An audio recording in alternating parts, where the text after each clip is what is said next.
attempting to spend it within a month. Yet, with 39 billion, Chen Xiao felt a remarkable sense of calm. It was unlike the exhilaration he experienced upon earning his first million or 10 million. Rather, he felt a burgeoning sense of control over his world, a control that was becoming increasingly robust. He could influence the lives and even the destinies of many. However, this still only constituted a modest fortune. Disregarding the thousands of billions represented by Atlantic capital, he was still far from rivals like Tang Xiaofei, Zhang Meng, or Xiong Chao, whose fortunes were in the hundreds of billions. Of course, if one were to consider only the liquid cash at hand, Chen Xiao felt unfazed by anyone. Save for Yan Bingqin's family, he could spend freely without a flicker of hesitation, which was why he had been humorously dubbed the Cash King by Tang Xiaofei and others. What had once been a jest now seemed perilously close to becoming a reality.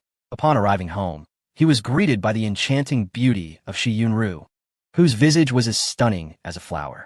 Chen Xiao promptly lifted her into his arms, spinning her around several times. Shi Yunru exclaimed, her slippers tumbling from her grasp. After planting several kisses, Chen Xiao relented and set her down. Shi Yunru wiped the drool from her cheek and carefully placed her slippers at his feet, blushing as she asked, "What's the matter? Are you that happy?" Chen Xiao smiled. "It's nothing much, just earn a little money." "Oh," Shi Yunru, blissfully unaware of the true significance behind his words, felt genuinely pleased for him. "Cool, me. Wash your hands and let us eat. Shall we take a stroll by the river tonight?" After a moment's thought, Chen Xiao nodded. "All right, my dear coach. Will we unlock the package tomorrow? Is there anything about it?"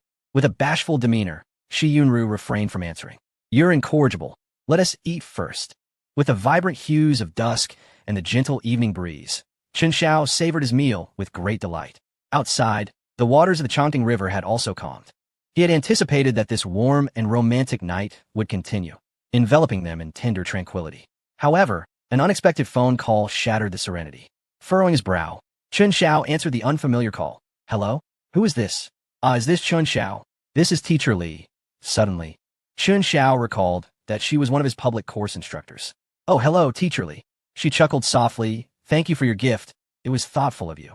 However, I must apologize for the reason for my call today." Chen Xiao felt perplexed. "What's wrong, Teacher Li?"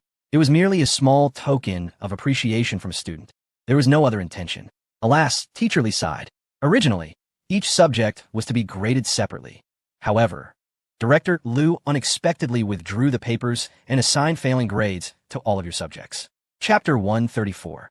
The charisma of Shi Yunru. Chen Xiao set down his chopsticks, momentarily taken aback. "All right, Teacher Li, I understand. Thank you for informing me of this. It's nothing much. I just hope you can keep this confidential and not let anyone else know I was the one who told you. Rest assured, it will remain between us. No third party will ever find out." "Well then, that's good. You are no ordinary student. Perhaps you could seek some connections and take some action." "Thank you, Teacher Li." After hanging up the phone, Chen Xiao's expression darkened.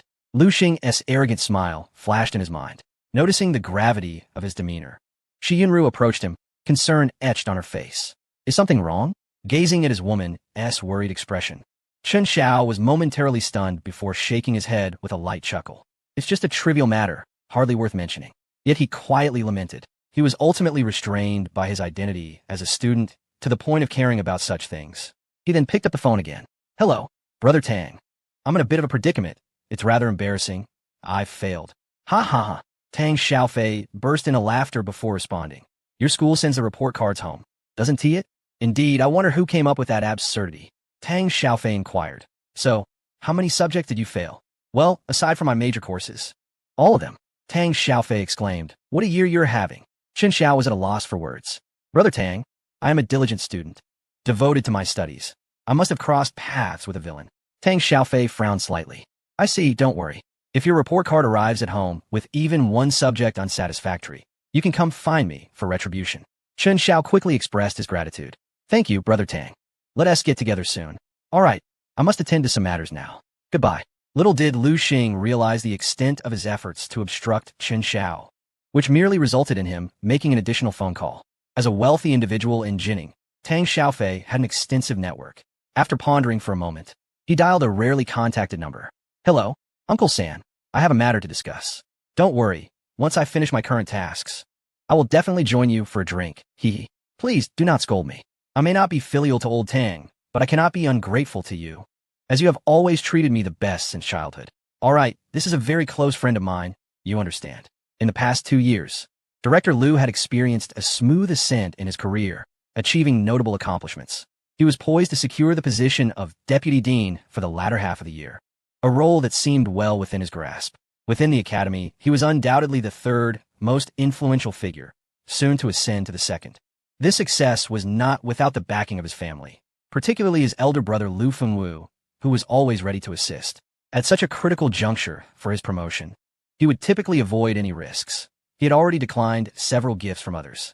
However, due to the persistent requests from his brother's son, Director Liu, having discovered that Chun Xiao was merely an ordinary student, did not pay much heed and hastily assigned failing grades to all his major courses, believing that the teachers below would not dare to disclose the truth.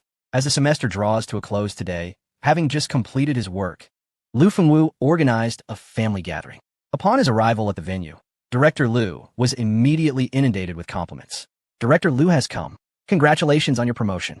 This title, which he had long aspired to, was finally within his grasp. Although inwardly elated by the accolades, he humbly replied, I'm not yet a director.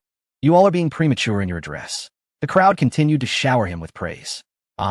It was akin to an official announcement. The meeting had already commenced.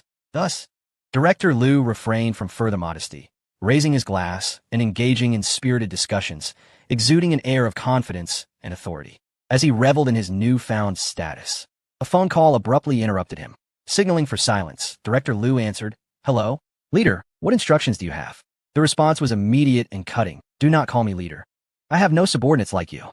The fury of his superior was palpable, causing his heart to sink. "Xiao Lu, you are usually quite sharp. But why do you act so thoughtlessly? With over 80,000 people in our school, why did you have to pick the toughest one? Are you looking to sabotage yourself? Fine. For now, you are to return to the archives. We will discuss next semester's matters in a meeting later. Mind yourself." With that, the call ended abruptly. Director Liu stood frozen in disbelief, struggling to comprehend the reality of the situation. After dedicating years of arduous effort to escape the confines of the archives, he was being sent back. His dreams of becoming vice dean seemed to slip away. Without a moment's hesitation, he disregarded all else and rushed back to the school, desperate to discern if there was any hope for a change in circumstances. Who had he offended? Surely it couldn't be the unremarkable Chun Xiao. Meanwhile, Chun Xiao had enlisted someone to resolve the grading issue and sent a message to Zhong. Investigate whether Director Liu and Lu Xing from the music department have engaged in any illegal activities. And Zhong quickly replied, "Understood, boss." After reading the message, Chun Xiao smiled faintly and set the matter aside. With his demeanor restored, Shi Yunru felt a sense of relief. After their meal, with the help of a housekeeper for cleanup, the couple descended the stairs for a leisurely stroll. Exiting the southern gate of Binjiangno, one led them to the Chongting River embankment, renowned for its lush greenery, complete with walking and cycling paths. The river gently lapped against the shore, creating a soothing sound. Here, many people came to run, cycle, or walk. Shi Yunru had deliberately donned loose-fitting clothing, hoping to draw less attention to her striking figure. However, the effect was evidently not as intended. Young passers-by would steal glances, their eyes lingering momentarily on her before quickly averting. In stark contrast, the older gentlemen were unabashed. Time had rendered their skin resilient, and they seemed to peer unabashedly. Chun Xiao could only shake his head in disbelief. While it is often said that men remain youthful at heart, could these cyclists not pay attention to the road? 2 or 3 had already fallen into the ditch nearby, yet they persisted in their oblivion. To ensure the safety of the elderly gentleman, Chun Xiao, holding the hand of Shi Yunru, did not walk far before deciding to return home. The allure of Shi Yunru, a beauty amidst a throng of enchanting women, was undeniably powerful. "Yunru, from now on, I shall need to don a wide-brimmed hat to shield you from prying eyes," he jested. Shi Yunru rolled her beautiful eyes in response, dismissing the exaggeration. Chun Xiao pointed towards the embankment. "Did you not see those elderly men struggling in the ditch? Some of them may need to recuperate in a hospital for a few days." Shi Yunru sighed softly, acknowledging that her beauty, a divine gift, had brought her endless troubles throughout her life. Chun Xiao chuckled. "What is this? Have you grown weary of your dreams so soon? Perhaps we should consider acquiring a manor. Then you would have to worry about the gaze of others." She shook her head. "No, a manor would be too quiet." Do you not enjoy tranquility?" "I do, but I prefer the serenity found within a bustling city.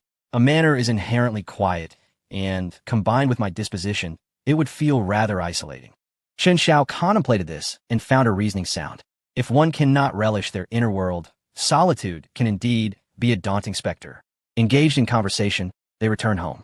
The housekeeper had already tidied up and left for the day, leaving only Shi Yunru and Chen Xiao in the house. The ambient lighting within the home was somewhat ethereal, evoking deep-seated desires, even if they could not act upon them. Chen Xiao found himself captivated by Shi Yunru's flawless figure. As the room's atmosphere gradually shifted to a rosy hue. As night deepened, the two, having completed their evening rituals, nestled together and fell into a deep slumber.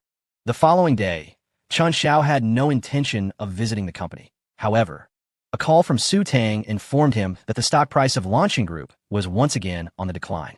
Tung Xiao Capital had completed its liquidation, and Launching Group stock was expected to fall further. Chen Xiao was skeptical of attributing this solely to market factors. After all, the substantial land holdings of their company in the development zone were undeniable. Moreover, at this juncture, Launching Group had the backing of Atlantic Capital.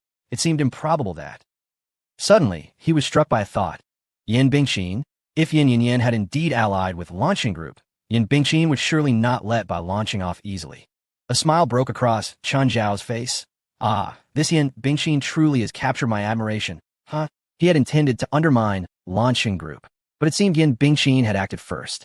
Previously, he could only inflict a slight negative impact on by Launcheng, stymieing the rise of Launching Group stock. Now, with Yin Bingqin's involvement, it might yield unexpectedly fruitful results. With this realization, Chen Xiao sprang from the bed, hastily attending to his morning routine. Shi Yunru rose as well.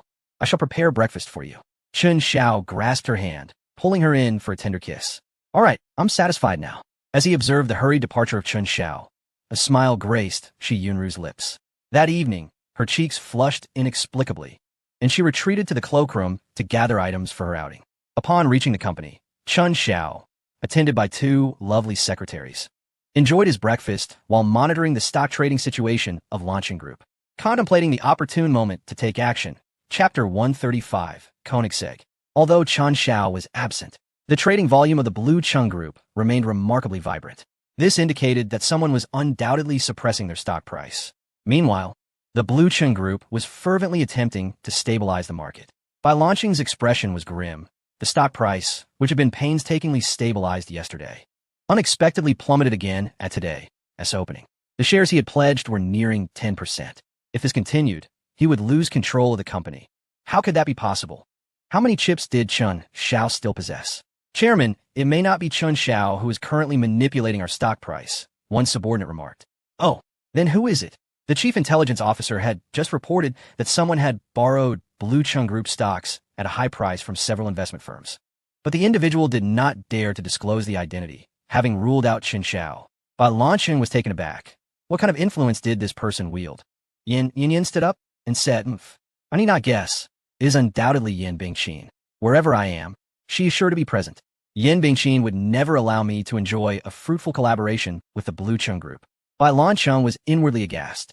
He had initially sought to alleviate the crisis by bringing in Yin Yanyan's capital, but little did he know that along with her capital came a formidable adversary. Yin Yanyan, seemingly unconcerned, replied, Father, rest assured. I have been competing with her since childhood. There is no need for fear. As long as you sign another equity pledge agreement, I can swiftly bring her down. Bai Lancheng felt a flicker of hope upon hearing the first half of her statement. But when Yin Yanyan's tone shifted, he was nearly driven to the brink of fury. While she addressed him as father, her actions were gradually encroaching upon the shares of the Blue Chung Group. Your rivalry with her Shun-Ti come at the expense of my company. Bai Lancheng regretted not allowing Chen Xiao to suppress the stock price initially. Now he was truly caught in a dilemma. It was entirely possible that the ownership of the Blue Chung Group could change hands. However, the situation had escalated beyond his control. Despite his myriad thoughts, Bai Lancheng found himself utterly powerless.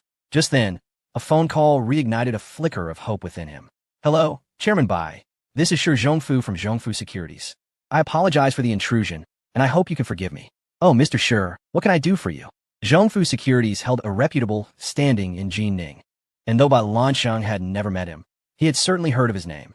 At this moment, in dire need of funds, the call from a financially robust industry magnate invigorated his spirits. Ahem, I have long admired your esteemed reputation, Chairman Bai, and have been hoping for an opportunity to meet you. Might I be granted this chance? Bai Lancheng was momentarily taken aback. Was fortune finally turning in his favor? It was as if a pillow had been delivered, just as he felt drowsy. Very well. I have a private venue in the outskirts, if Mr. Shi does not mind. Shall we go for a visit? Ha ha, it would be my honor. After hanging up the phone, Shi Zhongfu pushed the equity pledge agreement back across the table. I stepped out for a moment. You all remain vigilant here. With that, he exited the conference room. Yin, lost in thought, tucked away the agreement and followed suit. The company's elders exchanged glances, the stock price continuing its downward spiral, as both the chairman and the representatives from Pacific Capital departed. Shi Zhongfu emerged from the bed of Wang Jinsai's wife, Tong Yu, his features slightly less creased. Ayu, I'm going out to meet an important benefactor. Tong Yu nodded calmly. After he left, she gazed at the disheveled sheets, momentarily lost in reverie. Shi Zhongfu had not anticipated Bai Lancheng's prompt agreement to meet. His aspiration to transition from finance to real estate was finally within reach. Meanwhile, Chen Xiao observed the dwindling trading volume, pondering whether Lancheng Group had ceased its struggles. Following the market's opening today, Lancheng Group stock had already plummeted by 7 points, with buyers dwindling and sellers prevailing. How could it withstand such pressure relying solely on retail investors? Contemplating this, Chen Xiao picked up the phone and dialed Yin Bingqin. Hello, Sister Qin, congratulations. Yin Bingqin was somewhat taken aback, as Chen Xiao rarely initiated contact. What brings this joy? Chen Xiao replied. Yin has lost her temper thanks to you. She has given up her resistance. Yin Bingqin rolled her eyes. You really don't understand her. Yin is not so easily defeated. Chen Xiao raised an eyebrow, thinking that if she were indeed hard to overcome, it would provide him with opportunities to demonstrate his worth. Oh, I see. Might I ask if Sister Qin requires any assistance? The sudden enthusiasm left Yin Bingqin a tad disoriented. This isn't like you. Are you genuinely offering to help me? What do you want in return? I have no money, but I could consider other forms of compensation. Chen Xiao replied. I seek neither money nor favors. Yin Bingqin muttered a few words before asking, You truly desire nothing in return? Solely to assist me? Chen Xiao chuckled. Well, it's not entirely without desire. Last time you mentioned that Koenigsegg, I found it quite appealing. Yin Bingqin was taken aback. Her ample bosom heaved with astonishment. What a curious notion of wanting nothing. Yet you mention a hypercar worth hundreds of millions. It's not impossible to desire one, but it depends on what assistance you can provide. Chen Xiao suggested. How about helping to drive Lancheng Group's stock price down by another 5 points? Yin Bingqin felt a stir within her. Really? How will you accomplish that? Chen Xiao replied. Leave the method to me. It will be both legal and reasonable. Just prepare the Koenigsegg for me to collect. Yin Bingqin clenched her fist and then slowly relaxed it. All right, as long as you can push Lancheng Group's stock price down by another 5 points, the Koenigsegg is yours. I just got it back and haven't even driven it yet. Great, just watch, Chen Xiao said before hanging up. Previously, at the Zijin Manor, he had recorded a video of Bai Haonan's outburst, which he had yet to utilize. He had been waiting for this moment. Regardless of Yin Bingqin's involvement, he intended to vex Lancheng Group and simultaneously suppress their stock price. With Yin Bingqin now taking the lead, Chen Xiao seized the opportunity to benefit from her predicament. Regardless, since it must be done, wouldn't it be splendid to acquire $500 million in the process? Moreover, that car is not merely a matter of wealth. The global queue stretches on endlessly. Su Tang, have you managed to locate the top-tier legal team I asked for last time? Su Tang replied, I have made contact. When do you require them? Chen Xiao responded, right now. I have sent you a video. Let the lawyers file a lawsuit against Bai Haonan for defamation or insult. This matter must escalate. Contact in Zhong and have various media outlets come for interviews. Understood, boss. Su Tang nodded and exited the office, promptly setting things in motion. The increasingly gaunt Bai Haonan never imagined that one day he would face legal repercussions for his insults. Chapter 136. I can drive to the legal team Su Tang found was remarkably efficient.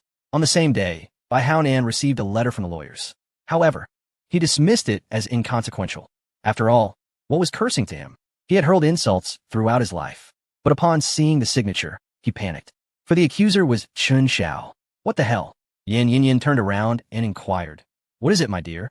Bai Haonan, fuming, recounted the events at the Zijin Manor. Yin had been present at the time and recalled the incident. Yet, having never experienced Chen Zhao's methods firsthand, she nonchalantly said, Why worry about such a trivial matter?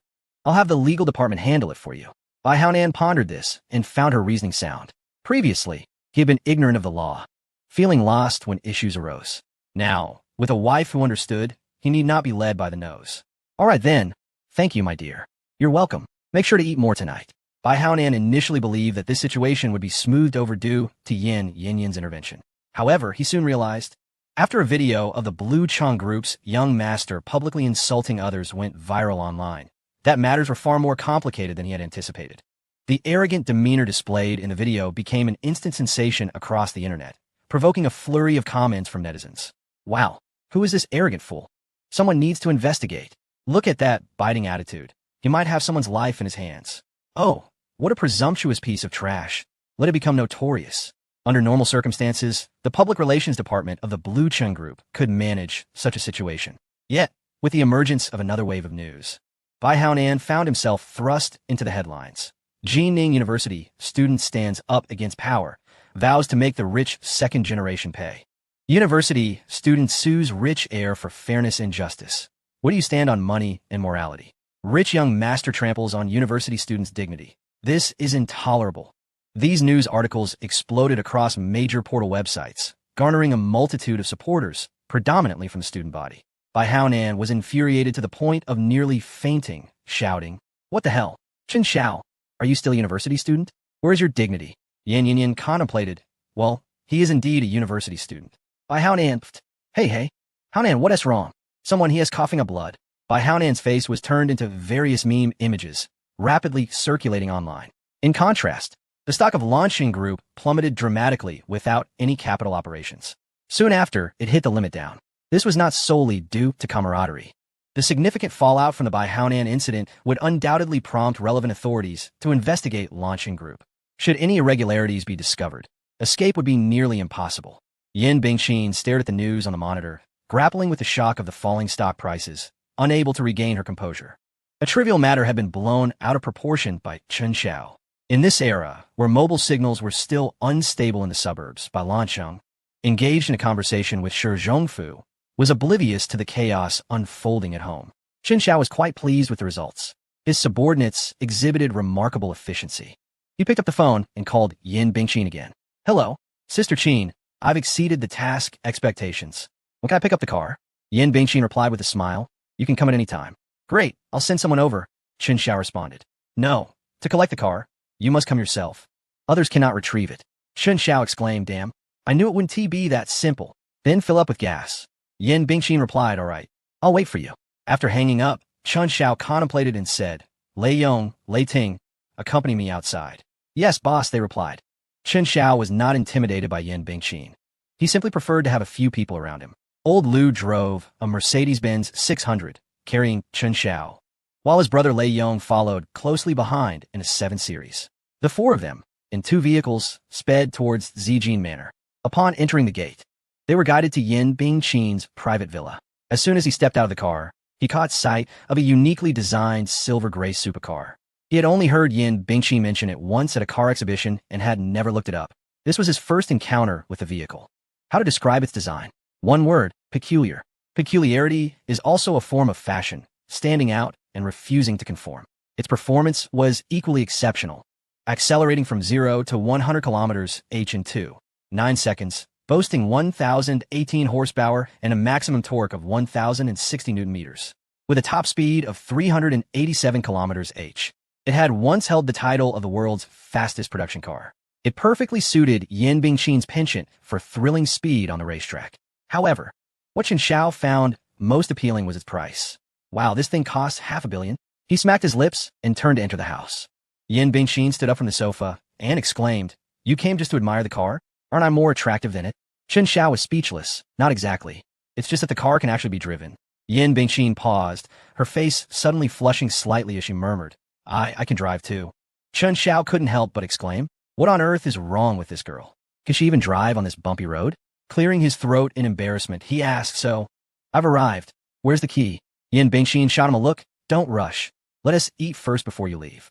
Chen Xiao thought to himself that if he didn't cater to her comfort today, obtaining the car keys would be quite a challenge. All right, let us eat. Since it was mealtime, Chen Xiao decided to follow Yin Bingqin as she led him through the living room to a private dining room. "Are you hungry?" Yin Bingqin asked, her voice tinged with bewilderment. I prefer a secluded environment. It provides a sense of security. Chun Xiao understood her sentiment. After all, losing her mother at a young age and being surrounded by the intrigues of a wealthy family made it only natural for her to seek comfort. However, what surprised Chun Xiao was the stark contrast between her icy exterior and the restaurant's decor, which was adorned in soft pinks, reminiscent of a young girl's boudoir. Noticing his scrutiny, Yin Bingqin whispered, "Do you know? You're the first boy to dine in my restaurant." Chun Xiao feigned surprise, implying that many men, older gentlemen, and handsome suitors must have visited. Yin Bingqin's initial shyness evaporated, and a sudden chill enveloped the room. Excuse me, I meant to ask if your father, uncle, or relatives have ever visited. Never. Just eat. Yin Bingqin retorted indignantly. Chun Xiao chuckled awkwardly, realizing he had disrupted the atmosphere she had carefully crafted, and decided against provoking her further. Soon, a selection of exquisite dishes was served, leaving the two of them in the private dining room. With a hint of irritation, Yin Bingqin raised her wine glass. "The Lanshan group is unfortunate. I know you must be secretly amused. Come on, stop pretending." Chun Xiao smiled, neither confirming nor denying her statement, and clinked his glass with hers. It was wiser to remain ambiguous, otherwise. His role in assisting Yin Bingqin could shift to one of self-interest, complicating his plans to drive away in the Koenigsegg. Seeing Chun Xiao's reticence, Yin Bingqin shifted the conversation, and they chatted as they dined. Ida Sheng's efforts in easing the tension were commendable. How could I not say that the wealthy truly know how to indulge? "This is utterly ridiculous," he remarked. Yin Bingqin shot a glare. "Don't generalize. Only the eccentric Yin can pull off something like this. If you marry me, I promise to remain loyal," she declared. "Stop right there. Are you trying to tie me down?" Chun Xiao interjected, sensing her rising ire. As her frustration threatened to boil over, he quickly added, "Sister Qin, why have you set your sights on me? I cannot promise you loyalty. You should consider someone else." Yin Bingqin's anger dissipated. "That's all right. My unilateral loyalty is sufficient, isn't it? Please, I cannot bear such a favor," Chun Xiao replied. In this world, most things require an equitable exchange. If he were to marry Yin Bingqin, her one-sided loyalty would necessitate some form of compensation from him. The implications were clear. He would be expected to assist her in gaining control over Atlantic capital. For Chun Xiao, such a transaction was decidedly unwise. First, it was overly complicated and misaligned with his future aspirations. Second, he believed he could amass Atlantic capital on his own in due time. Why sacrifice immediate gains for distant uncertainties? Yin Bingqin gazed at him, her expression a mix of longing and defiance. "Was it about me that falls short? My figure? My beauty? My lineage or my capabilities?" Chun Xiao was at a loss for words, realizing that, in every aspect, she surpassed others. "It's none of those. You excel in every regard, which is precisely why I feel unworthy of you." Yin Bingqin remained silent, absorbing his words. Since her childhood, she has never encountered an insurmountable challenge, never experienced such profound frustration. Yin Bingqin never anticipated that there would come a day when she would persistently pursue a man, yet fail to win his affection. This was not the script befitting a proud daughter of heaven. A domineering CEO? Suddenly, Yin Bingqin adopted a pitiable expression, conceding if marriage is not an option. "Could you at least assist me when I find myself in need?" Chun Xiao responded, "Perhaps I could provide you with a link?" Yin Bingqin paused, bewildered by the mention of a link. Chun Xiao, momentarily embarrassed, dismissed the inappropriate image that flashed through his mind, stating, "No, nothing of that sort. I cannot guarantee assistance, because aiding someone of your stature is no trivial matter." Yin Bingqin gritted her teeth inwardly. Chun Xiao, still an undergraduate, was cunning as a fox. From him, one could scarcely extract even a mere promise, let alone a fortune. "Very well, if you require assistance, you may seek me out, correct?" Chun Xiao smiled, thinking to himself, "Sure, but ideally, I'd prefer not to reach out to you." After their meal, Chun Xiao effortlessly acquired the car keys, with the transfer procedures being handled by others, sparing him any concern. Under Yin Bingqin's resentful gaze, he eagerly settled into the Koenigsegg, revving the engine. The roar of the engine resembled that of a wakened beast, releasing a thunderous growl before the car surged forward like an arrow, speeding out of the Zijin villa. Yin Bingqin watched the beloved vehicle vanish into the distance, standing in silence for a long while before turning back without a word. Meanwhile, Chun Xiao, exhilarated behind the wheel of his new car, reveled in the experience. The vehicle was so new that the protective film still clung to it, clearly marking him as the first to occupy its interior. The Koenigsegg thundered down the highway, attracting significant attention. A Bentley 600 and an Audi 7 struggled to keep pace behind. Many speculated whether this was a case of someone stealing a sports car to evade capture. Chun Xiao drove at breakneck speed, his mind racing with thoughts of Shi Yunru's enticing figure, causing his heart to race. Thus, he pressed the accelerator with increasing fervor. Suddenly, his phone rang. Glancing at the screen, he saw it was Zhao Xiaohong calling. He promptly hung up, choosing to disregard it. Aware of his indifference, she did not attempt a second call.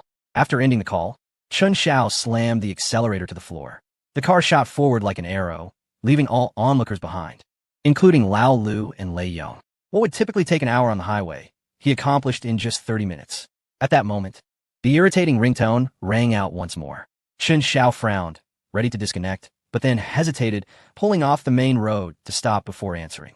"Hello, Mom." "Hello." The voice on the other end spoke a single word before falling silent. Chun Xiao instinctively felt that something was amiss. After his rebirth, he carried a deep sense of guilt towards his parents, leading him to avoid confronting them, uncertain of how to face them. As the holiday approaches and an immense fortune has been acquired, I initially planned to return home to gradually explain and improve my family's circumstances. However, why has my mother's voice suddenly taken on such a somber tone? Could something have transpired at home? This cannot be. During my sophomore summer in my previous life, it seemed nothing significant occurred. After a moment of reflection, Chun Xiao recalled many things. During that summer, he should have been preoccupied with pursuing Tan Cheng, and he vaguely remembered receiving an unanswered call from his mother. When he returned the call, no one picked up. In that past summer, he was too busy working to return home. It was from this year onward that his family began to experience considerable hardship. In an instant, numerous thoughts raced through Chun Xiao's mind. "Mother, is something amiss?" After a long hesitation, Wang Li responded, "No, nothing's wrong. Are you coming home for the holiday?" "Of course. But your demeanor suggests otherwise. What has truly happened?" Chun Xiao inquired. Wang Li, usually a cheerful and straightforward person, spoke with an unusual hesitance and inner turmoil today. "Nothing's happened. If you're fine, then perhaps you shouldn't come home. Your father and I are stepping out for a while and won't be home," she replied. Chun Xiao's brow furrowed deeper. Both parents worked at the factory, maintaining a grueling schedule of nearly 996, with only 4 days off a month, 3 of which were often spent working overtime. How could they possibly find time to go out? They had sacrificed so much for his education, and something must have occurred that warranted such a grave tone. "Mother, I'll be home shortly. What truly happened? If you don't tell me, I will find out." Upon hearing this, Wang Li could no longer contain her emotions. Moments later, Chun Xiao heard her muffled sobs. "Mother, what has transpired? Please tell me." Finally, she revealed. "Last month, your father had an accident while delivering goods for the factory. I didn't want to tell you, fearing it would disrupt your studies. However, they are planning to sue your father, and we are unfamiliar with legal matters. The lawyer mentioned it could affect your future." Chun Xiao's hands trembled slightly. This was how his parents operated. They typically bore their burdens silently, seldom sharing troubling matters with their children. He dismissed the notion of a lawsuit because as long as his father had not acted unlawfully, there should be no issues. "How is my father? Is he seriously injured? Wasn't he driving for the factory? How could they sue him?" Wang Li explained, "I'm not entirely sure. They claim responsibility is shared, but we must compensate the factory for the goods, which amounts to over 100,000 yuan. Where can we possibly gather that amount? Your third uncle sold the family property in the village and could only raise 50,000. No one else is willing to lend us anything." Listening to his mother's helpless voice, Chun Xiao felt a pang of sorrow. Over 100,000 yuan had driven his family into such dire straits. No wonder their lives had grown increasingly impoverished in his previous life. It was due to this significant incident that he had been oblivious to. Furthermore, if his father was driving for the factory when the accident occurred, shouldn't that be classified as a work-related injury? There was an unsettling sensation about the entire situation. While Chun Xiao had little understanding of legal matters, he knew that someone must. He first reassured Wang Li, "Mom, please do not panic.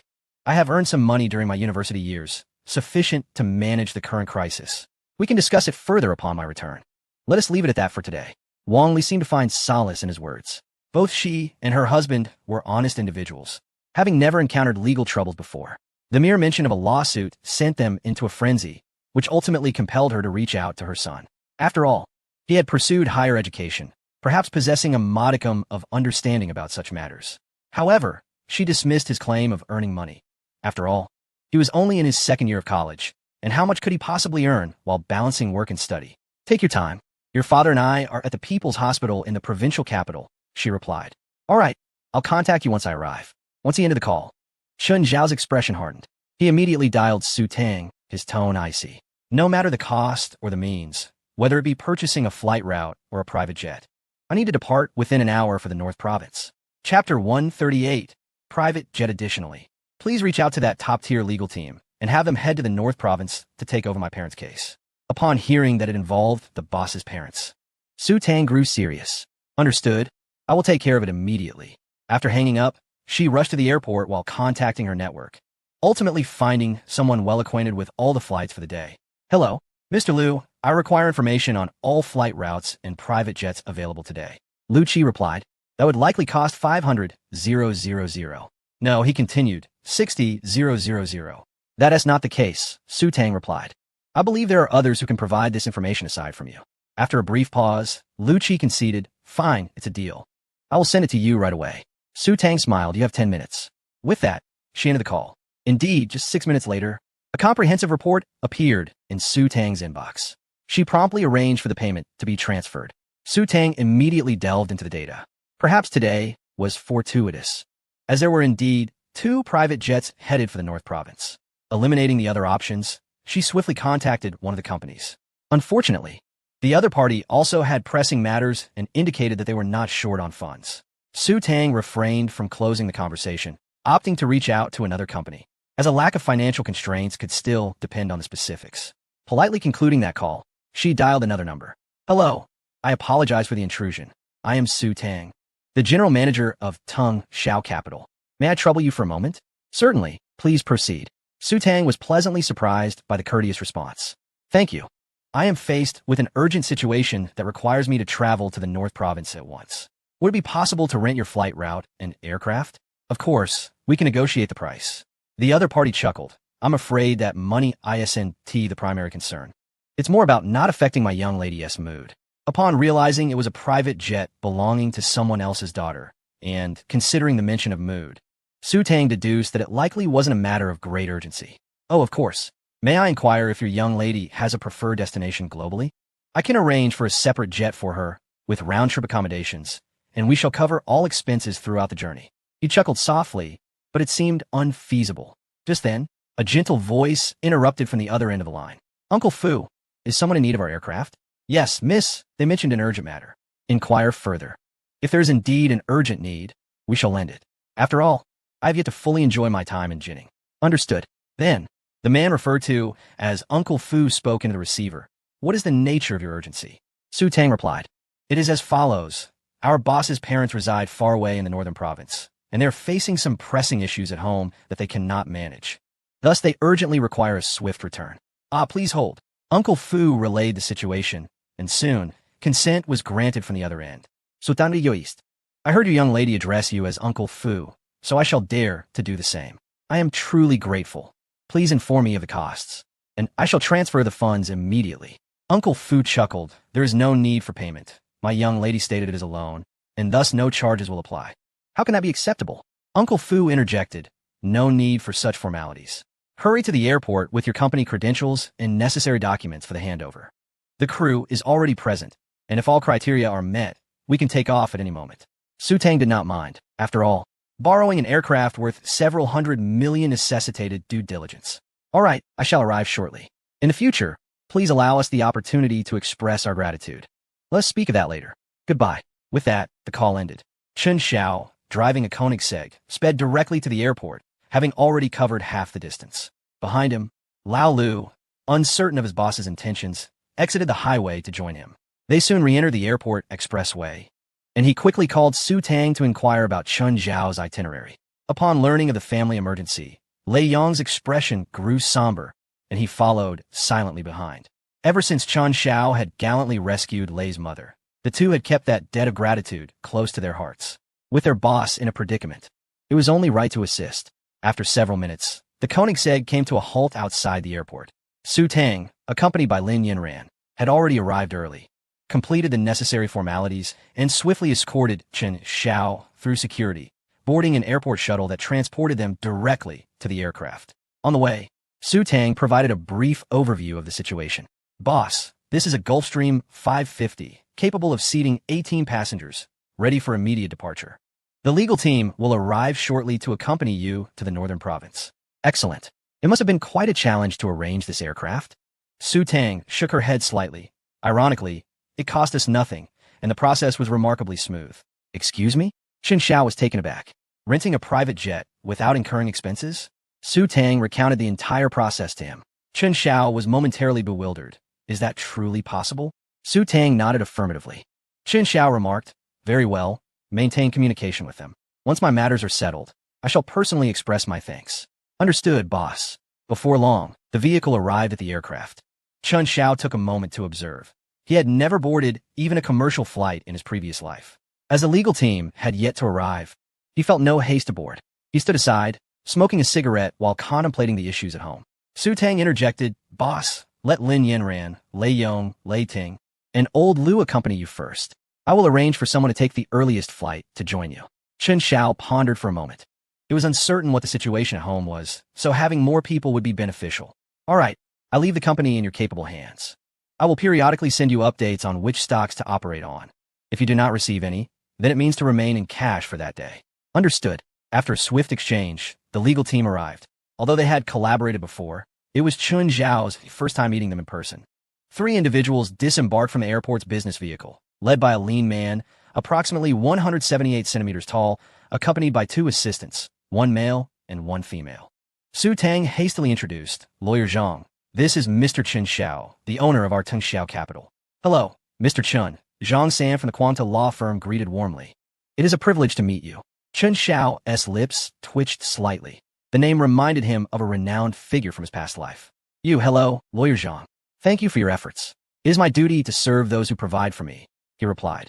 Chen Xiao nodded. Given the urgency, shall we set off? Certainly. Soon after, the group boarded the Gulfstream 550, valued at over 300 million. Though the aircraft was compact, the cabin was surprisingly spacious. Lin Yanran found a window seat for Chen Xiao, taking the adjacent seat herself. The cabin door closed, and the plane taxied onto the runway, lining up behind a queue of larger aircraft, awaiting the tower's takeoff clearance.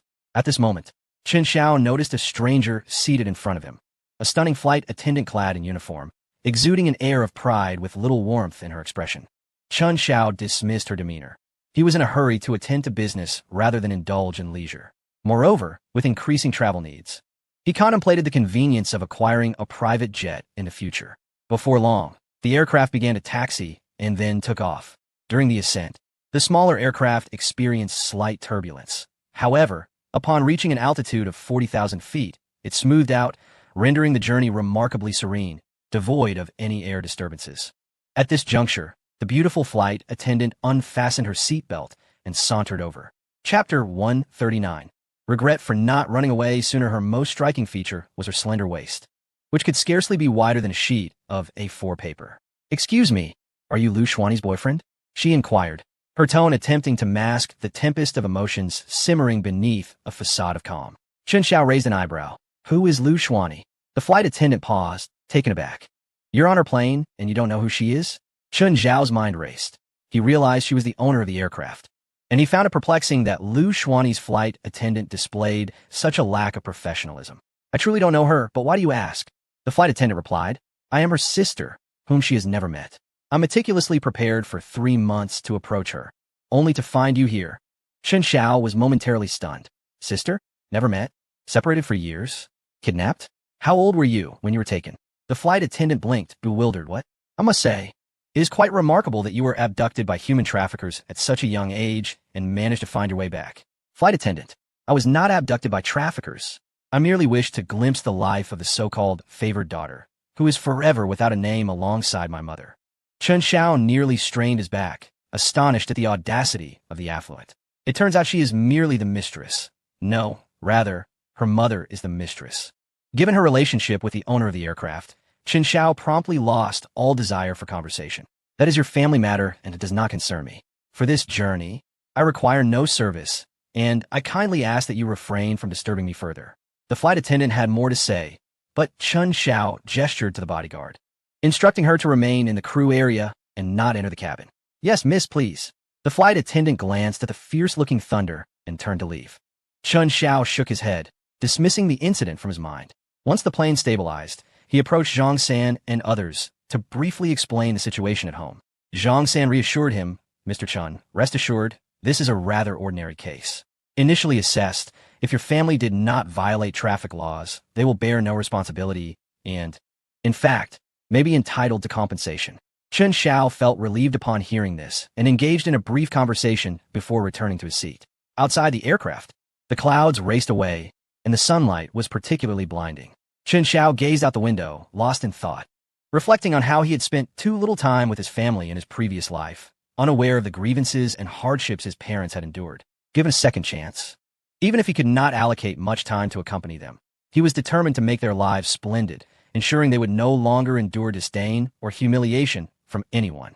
The journey from Jining to the northern province spanned over 2,000 kilometers, with an estimated flight time of more than 2 hours. Chun Xiao had no leisure to appreciate the scenery outside, as his mind was consumed with the image of his mother's helpless expression. The more he pondered, the more intense his guilt and anger became. He desperately needed a goal to vent these complex emotions. Meanwhile, in Jining, Zhong finally met with the lawyer Wang Jiankai had sought after passing the review. Wang Jiankai had felt despondent during his prolonged confinement, spending each day in a state of anxiety. Today, however, he finally awaited the lawyer's arrival, hoping not for complete exoneration, but at least for a reduction in his sentence. Little did he know, the lawyer's first words upon seeing Wang Jiankai would chill his heart. "Mr. Wang, may I ask if your wife, Tong Yu, and Shi Zhongfu are in a romantic relationship?" Wang Jiankai's expression turned complex, and after a long pause, he furiously retorted, "You're talking nonsense. Shi Zhongfu has been my business partner for many years. How could they possibly be lovers?" The lawyer nodded, producing a stack of photographs. Moments later, Wang Jiankai's anguished cries echoed through the negotiation room. "Shi Zhongfu, you scoundrel, I swear I will drag you down with me." Meanwhile, far outside Jining, Shi Zhongfu suddenly sneezed. "Mr. Shi, are you all right?" Bai Lancheng inquired with concern. The two, one aspiring to enter the real estate industry and the other in need of funds, found themselves in perfect accord, engaging in a most agreeable conversation. Shi Zhongfu wiped his nose and waved his hand dismissively. "It's nothing, perhaps the wind in the suburbs is a bit strong, but the air is indeed refreshing." Bai Lancheng nodded in agreement. "If you enjoy it, Mr. Shi, you could bring your family here for a short stay sometime." "All right, after I finish my current tasks." "Bai Dong, what do you think of the idea I just mentioned?" Bai Lancheng chuckled. "The idea is quite good. The wind in the suburbs is indeed a bit strong. Why don't we head to my company and discuss it further?" Shi Zhongfu felt a surge of delight. "Sure, I will follow your lead, Mr. Bai." The two shared a vehicle, engaging in light-hearted conversation as they traveled from the outskirts to the city. However, upon arriving at the company, the relaxed smile on Bai Lancheng's face vanished, for each employee bore a grim expression. "What is going on?" he casually inquired of a nearby person. "Chairman, you're back. We've been trying to reach you, but your phone was unreachable." Bai Lancheng pulled out his phone and gasped at the sight. 48 missed calls. A sense of dread washed over him, and disregarding Shi Zhongfu beside him, he hurried into the conference room. As he pushed open the door, everyone inside immediately stood up. "Chairman, boss, dad." Bai Lancheng scanned the faces around him before his gaze fell upon the screen displaying the stock price of Lancheng Group. A sudden buzzing filled his mind. Limit down? What is happening? Bai Haonan trembled and slowly began to inch towards the door. Bai Lancheng, well acquainted with his son's tendencies, recognized the signs of trouble. Without concern for Yan Yinyan's dignity, he commanded his bodyguard, "Hold this ungrateful child down. Don't let him escape." "Yes, boss." Bai Haonan felt a wave of despair wash over him, regretting not having fled sooner. "Dad, wait. Let me explain. It was all Chun Zhao's doing." As Bai Lancheng listened to the unfolding situation, he gradually regained his composure. It was astonishing how a trivial matter could be so magnified by Chun Xiao, truly an exceptional individual. Meanwhile, Shi Zhongfu was directed by Lancheng Group's staff to a nearby lounge to wait. With nothing to do, he perused the news and was taken aback. Articles about Bai Haonan flooded the headlines, prompting him to check Lancheng Group's stock price. To his astonishment, it had plummeted. A knowing smile crept across Shi Zhongfu's face. "Even the heavens are saving me money. Now is the time to invest in Lancheng Group." While the tumultuous events at Lancheng Group were set aside, Chun Xiao was aboard a Gulfstream 550, which had just landed in Beijing. A group of 7 hurriedly exited the airport and boarded the vehicle that Su Tang had rented in advance, heading straight to the hospital. In Chapter 140, who is Yin Bingqin's boyfriend? Chen Xiao called Wang Li. Hello? Mom, I've arrived. Which ward are you in? Wang Li was taken aback. She and T expected Chen Xiao to return so swiftly. Oh, we're on the 6th floor, bed 54. After several minutes, the convoy halted at the hospital entrance, and Chen Xiao and his companions rushed inside. In the corridor, a group of people moved with urgency, most dressed in suits. And 2 towering figures in particular commanded an air of intimidation that made others wary. As Chen Xiao arrived at the door of the hospital room, he was about to push the door open when he overheard a loud conversation inside. Wang Li, considering both of you are long-standing employees, if you sign this compensation agreement, we will withdraw the lawsuit. Wang Li's voice was laced with desperation. Manager Liu, it is not that I refuse to sign. But with a child in school and elderly to support at home, how can I possibly gather over 100,000 in compensation within 6 months? If you cannot provide the compensation, then prepare to be sued. The repercussions will not only affect you too, but also your son's future. Before Wang Li could utter another word, Chen Xiao could no longer bear to listen and forcefully kicked the door open. Without inquiring about the situation, he pointed at the so-called Manager Liu and commanded, "You get out." Manager Liu was startled by the sudden intrusion of a group of people. Who are you? Son, you're back. Wang Li's tone was a blend of relief and concern. Upon realizing that it was Wang Li's son, Manager Liu regained her confidence. You must be Chen Xiao. A person who has attended university should understand the implications of your parents being unable to pay compensation and being labeled as debtors. It would have a significant impact on your future. Chen Xiao replied coldly. Have you stuffed your ears with chicken feathers? Did you not hear me tell you to leave? As Manager Liu opened her mouth to retort, Lei Ting stepped forward and seized her collar, lifting her effortlessly as if she were a mere chick. Let go of me. You can't do this here. It's a hospital. Despite her struggles, moments later, the sound of her crashing to the ground echoed from outside the room. Wang Li was momentarily stunned, and it wasn't until she heard the thud of Manager Liu hitting the ground that she snapped back to reality. Son, she is the manager from the factory. Chen Xiao smiled reassuringly. Don't worry, mother, that will soon change. What about my father? Is his injury serious? He's lying inside. The surgery went smoothly, but we haven't been able to arrange a follow-up with the specialist yet. Chen Xiao nodded, gesturing toward Zhang San. Mother, this lawyer is my friend. Please go with him to explain the situation. You need not worry about the rest. I will check on father. Though somewhat dazed, Wang Li accepted her son's arrangement out of trust. Ms. Wang, please follow me. I will be representing your case, Zhang San said, leading her and his assistant outside the room to find a suitable place to discuss the matter. Lei Ting and Lei Yong stood guard at the door as Chen Xiao walked alone towards his father's hospital bed. He saw that both of his father's legs were encased in casts. Their eyes met, conveying a multitude of emotions in an instant. You're back, Chen Jiangwo asked. Chen Xiao nodded. Was it an accident, or was there malice involved? Chen Jiangwo smiled wryly. Just a normal traffic accident. I told your mother not to mention it to you, but she wouldn't listen. Chen Xiao chuckled. What's wrong? Don't you consider me part of the family? Chen Jiangwo shot him a stern look. I was afraid it would affect your studies. What if your grades slip and your mother scolds you? Failing? That's not going to happen. Dad, I'm not bragging, but I haven't skipped a single class, and I excel in every subject. All my teachers adore me. Chen Jiangwo nodded, stating that the matter of results could be set aside for the moment. Observing your boastful demeanor, I must admit, it bears a striking resemblance to my own youthful self. Chen Xiao, alongside Lin Yanran, couldn't contain herself and burst into laughter. Upon turning her head, Chen Xiao noticed her and quickly covered her mouth to stifle her amusement. It was then that Chen Jiangwo, casting a questioning glance at Chen Xiao, inquired, Who is this? Hello, uncle.